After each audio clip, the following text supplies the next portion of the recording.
Friends, good morning. நான் doctor Sasi Murali பேசுகிறேன். So இன்றைக்கி நீங்கள் இந்த சுச்சுவேஷனுக்கு கற்றுக்க போகிற சப்ஜெக்ட் என்னன்னு பார்த்தீங்க அப்படின்னா, சளி பிடிக்கிறத பற்றி தான் நான் உங்களுக்கு சொல்ல போகிறேன்.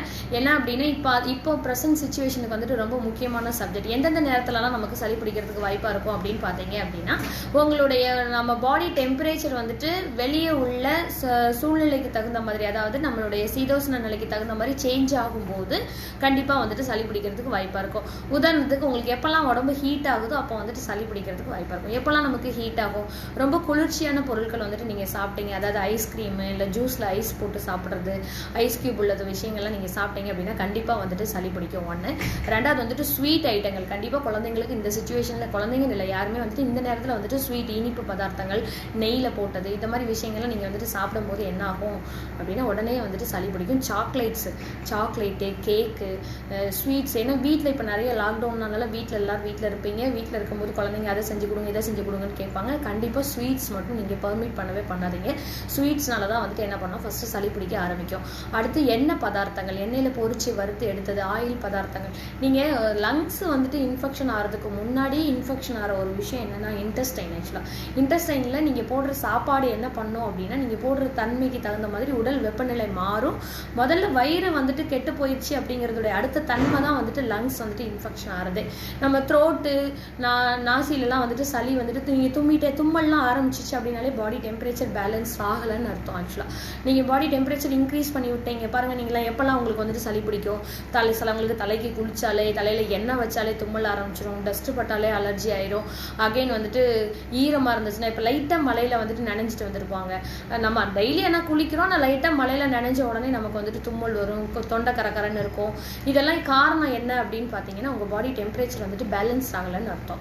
ஸோ அந்த நேரத்தில் இம்யூனிட்டி என்ன பண்ணணும்னா அதோட போராடிட்டு இருக்குமே தவிர, இப்போ வேறு ஏதாவது இன்ஃபெக்ஷன், அந்த சளி பிடிக்கிற இன்ஃபெக்ஷனில் த்ரோட் கரகரன்னு ஆறுது, தும்மல் வருது, அந்த சுச்சுவேஷன் கொரோனா டக்குன்னு அஃபெக்ஷன் ஆகிறதுக்கு நிறைய வாய்ப்பு இருக்கும். அதனால் முதல்ல ப்ரிவென்ஷன் பெட்டர் தன் க்யூருங்கிற மாதிரி சளி பிடிக்காமல் பார்த்துக்கோங்க. மேபி அப்படி ஒரு வேளை இப்போ கிளைமேட் இப்போ மழைலாம் வர ஆரம்பிச்சிருச்சுனால, கிளைமேட் சேஞ்ச் ஆகும்போது கண்டிப்பாக ஒரு 10ல் 4 பேர் 5 பேருக்கு சளி பிடிக்கிறதுக்கு வாய்ப்பாக இருக்கும். ஸோ அதுலேருந்து வெளிவரதுக்காக உண்டான டிப்ஸ் தான் இப்போ நான் உங்களுக்கு சொல்லித்தரேன். ஸ்வீட் சாப்பிடக்கூடாது, எண்ணெய் பலகாரங்கள் சாப்பிடக்கூடாது, வேர்க்குது, நல்லா ஒர்க் அவுட் பண்ணுறீங்க இல்லை வெளியே எங்கேயா போயிட்டு வரீங்க, நல்லா வேர்க்கணும், உடனே தொடச்சிடணும், ட்ரையாகவே வச்சுக்கணும் பாடியை.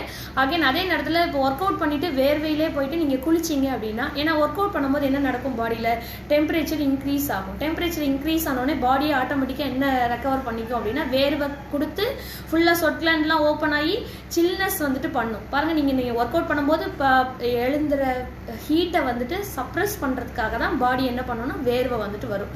இப்போ பாடி ஆல்ரெடி காம் பண்ணிருச்சு, நம்ம உடனே அந்த கசகசப்பு இன்னும் கூட தாங்காமல் கொஞ்சம் பொறுமையும் இல்லாமல் நீங்கள் வேர்வை அடங்க விட்டுட்டிங்கன்னா பாடி டெம்பரேச்சர் நார்மல் ஆயிரும். ஆனால் நம்ம அதோட என்ன போயிடுவோம், போய் போயிடுவோம். குளிச்சிட்டிங்க அப்படின்னா அது டபுளாக நீங்கள் கூல் பண்ண மாதிரி ஆயிரும். டபுளாக கூல் பண்ண உடனே சளி பிடிக்கிறதுக்கு வாய்ப்பாயிரும். அது ஒன்று. அதாகி நீங்கள் துடைக்காமல் விட்டுட்டீங்க அப்படின்னா அதுவும் இப்போ சிலவங்களுக்கு நிறைய முடி இருக்கிறவங்களுக்கு, இந்த மாதிரி எப்போ பார்த்தாலும் வேர்த்துட்டே இருக்கிறவங்களுக்கு, சம்மர் இல்லாமலே சிலவங்களுக்கு வேர்வை ஜாஸ்தியாக இருக்கும், அவங்களுக்குலாம் பார்த்தீங்க அப்படின்னா டக்குன்னு சளி பிடிக்கிறதுக்கு 100% வாய்ப்பாக இருக்கும். எப்போவுமே பாடியை ட்ரையாக வச்சுக்கோங்க. அகைன் ஃபுல்லாக ஏசியில் இருக்காதீங்க. 24 ஹவர்ஸும் ஏசியில் வெயில் தாங்க முடியலன்னு ஏசியிலே நீங்கள் இருந்தீங்க அப்படின்னா கண்டிப்பாக இன்ஃபெக்ஷன் ஆகிறதுக்கு வாய்ப்பாக இருக்கும். 12 மணி நேரம் டைமிங் கணக்கு வச்சுக்கோங்க. 12 ஹவர்ஸ்க்கு மேலே ஒரு நாளைக்கு ஏசியில் நீங்கள் இருந்தீங்க அப்படின்னா கண்டிப்பாக உங்களுக்கு சளி பிடிக்கிறதுக்கும் த்ரோட் இன்ஃபெக்ஷன் வரதுக்கு 100% வாய்ப்பு இருக்கும். பாடி டெம்பரேச்சர் பேலன்ஸ் பண்ண முடியாது. இதெல்லாம் தான் ரீசன். ஆக்சுவலாக இதிலேருந்து வெளியே வரதுக்கு லைட்டாக இன்ஃபெக்ஷன் ஆகிட்டீங்க அப்படின்னா பயப்பட வேண்டாம். முதல்ல அந்த உப்பில் சுடுதண்ணியில் கொஞ்சம் உப்பு போட்டு, கல் உப்பு போட்டு கொப்பளிச்சோம் அப்படின்னா அந்த த்ரோட் இன்ஃபெக்ஷன், நாசி, இனி கூட குழந்தைங்களுக்கு என்ன பண்ணுவாங்கன்னா சிரிஞ்சில் நாசியே தும்மல் இருக்குது, பயப்படவே வேண்டாம். கொஞ்சம் சுடுதண்ணியில் லைட்டாக உப்பு போட்டு கலந்துட்டு மூக்கில் உள்ளே விட்டு வெளியே எடுத்துடலாம், ஒன்றும் பிரச்சனை கிடையாது. அழகாக அந்த சளி எல்லாமே வெளியே வந்துடும். எம்டி சிரிஞ்சு இருந்துச்சு அப்படின்னா நீங்கள் அதில் என்ன பண்ணலாம், லைட்டாக சுடுதண்ணியில் உப்பு போட்டு, குட்டி குழந்தைங்களுக்குலாம் செய்வாங்க, நம்மளுமே அதை பண்ணிக்கலாம், தப்பெல்லாம் ஒன்றும் கிடையாது. ஒரு நாசியிலேருந்து அந்த சிரிஞ்சிலேருந்து சுடுதண்ணியில் உப்பு போட்டதை நீங்கள் அழுத்தி விட்டீங்க அப்படின்னா அடுத்த நாசியில் வெளியே வரும். வெளியே வரும்போதே பார்த்தீங்கன்னா அப்படியே ஸ்பூட்டம் எல்லாம் வெளியே வரும், சளியெல்லாம் அப்படியே வெளியே வந்துடும்.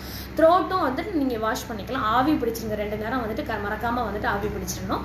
ஆவி பிடிக்கும் போது அந்த கேப்சூல் இதெல்லாம் நீங்கள் போட்டுலாம் பிடிக்கணும்னு அவசியமே இல்லை. நீங்கள் அதெல்லாம் போடும்போது என்ன ஆகும்னா நெடி ஜாஸ்தி ஆயிடுச்சுன்னா ஃபுல்லாக அல்சர் வந்துட்டு ஃபார்ம் ஆயிரும், புண்ணாயிரும். ஸோ வெறும் தண்ணியில் வந்துட்டு ஸ்டீமே போதும். அதுக்கு வந்துட்டு அந்த ஆர்கானிசம் வந்துட்டு இப்போ கொரோனா ஆர்கானிசம் வந்துட்டு டெட் ஆகிறதுக்கு அவங்க என்ன சொல்கிறாங்கன்னா அந்த ஸ்டீம் வந்துட்டு அந்த ஹீட்டை வந்துட்டு போனாலே போதும். ஸோ ஆவி பிடிக்கிறது நோஸ் அந்த ஏரியாக்காக தான் பிடிக்கிறோம். வாய் கூட நம்ம என்ன பண்ணோம், சுடுதண்ணி அடிக்கடி நம்ம குடிச்சிட்டே இருந்தோம், ஹாட்டாக நம்ம சொல்கிற மாதிரி இந்த க்ரீன் டீ ஃப்ரெஷ்லாம் குடிச்சிட்டு இருக்கும்போது நமக்கு அது ஒரு பெரிய விஷயமா இருக்காது. நாசிக்கு மட்டும்தான் ஆவி பிடிக்கிறது தேவை. அப்போ 2 times வந்துட்டு ஆவி பிடிக்கணும் சளி பிடிச்சவங்க கண்டிப்பாக. அதே மாதிரி இல்லாமல் வாஷ் பண்ணுறதுக்கு சொல்லிட்டேன், நீங்கள் ஆவி பிடிக்கிறதுக்கு சொல்லிட்டேன். மெடிசின்ஸ்னு பார்த்தீங்கன்னா கை வைத்தியம்னு முதல்ல சிம்பிளாக டக்குன்னு பண்ணக்கூடிய வேலை என்ன அப்படின்னா ஒரு 100 ml மில்க் எடுத்துக்கோங்க. 100 ml மில்க் எடுத்து நல்லா காய்ச்சின பால் எடுத்துட்டு பசும்பால் எடுத்துக்கோங்க. அதில் வந்துட்டு 1 ஸ்பூன் வந்துட்டு மஞ்சள் பொடி. இது வந்துட்டு ஈஸியான கை வைத்தியம், எல்லாருமே பண்ணலாம். 1 ஸ்பூன் மஞ்சள் பொடி போடலாம், 1 ஸ்பூன் மிளகு பொடி போட்டுட்டு 1 ஸ்பூன் வந்துட்டு சக்கரைனா மீன்ஸ் நாட்டு சக்கரை இல்லைன்னா பனங்கற்கண்டு போட்டு ஆற்றி உடனே குடிச்சிடுங்க. வித்தின் அது என்ன சொல்கிறோம், ஒரு 1/2 hourலேருந்து 1 hourக்குள்ளே நீங்கள் ரிலீவ் ஆயிடுவீங்க. இது மாதிரி 2 times வந்துட்டு பண்ணணும். லைட்டாக த்ரோட் இன்ஃபெக்ஷன் இருக்கிறவங்க சளி பிடிச்சவங்க இது ஃபஸ்ட்டு பண்ணிடுங்க. பண்ணிவிட்டு இதில் அடங்கலை, ஃபீவர் வருது, ஜுரம் இருக்குது, தலைவலி வருது அப்படிங்கும்போது கண்டிப்பாக டாக்டர் கன்சல்டிங் வந்துட்டு ரொம்ப தேவை. இன்கேஸ் இந்த குரூப்பில் இருக்கிறவங்க என்னுடைய நம்பர் தாராளமாக வந்துட்டு கால் பண்ணலாம். நான் உங்களுக்கு வந்துட்டு ஃபர்ஸ்ட் எய்ட் ட்ரீட்மெண்ட் மாதிரி என்னென்ன ட்ரீட்மெண்ட் வந்துட்டு மெடிசன்ஸ் கொடுக்கணும். இன்கேஸ் அலோபதி மெடிசன்ஸாக இருந்தாலும் நான் உங்களுக்கு வந்துட்டு ப்ரிஸ்கிரைப் பண்ணுறேன். அகைன் வந்துட்டு ஆஃப்டர் செக்ஷன் வந்துட்டு ரொம்ப ஃபீவர் 101, 102க்கு மேலே போகும்போது கண்டிப்பாக போய் டெஸ்ட் பண்ணிக்கோங்க. சரியா? 101, 102 வரும்போது நீங்கள் டெஸ்ட் பண்ணலை, நீங்கள் வேக்சின்ஸ்க்கு வந்துட்டு வேக்சின் சப்போர்ட் வந்துட்டு பண்ணலை அப்படின்னா கண்டிப்பாக அஃபெக்ஷன் ஆகிறதுக்கு வாய்ப்பாக இருக்கும். வீட்டில் யாராவது ஏஜ்டு பர்சன் இருந்தாங்க, குழந்தைங்க இருந்தாங்கன்னா கண்டிப்பாக இந்த வீடியோ வந்துட்டு அவங்களை பார்க்கறதுக்கு வந்துட்டு சொல்லுங்கள். ஃபர்தராக இது ஏதாவது டவுட்டு கொஷின்ஸ் இருந்துச்சுன்னா என்னுடைய பர்சனல் நம்பருக்கு வந்துட்டு வாட்ஸ்அப் பண்ணுங்கள், நான் உங்களுக்கு டீட்டெயிலாக வந்துட்டு சொல்லித்தரேன். All the best.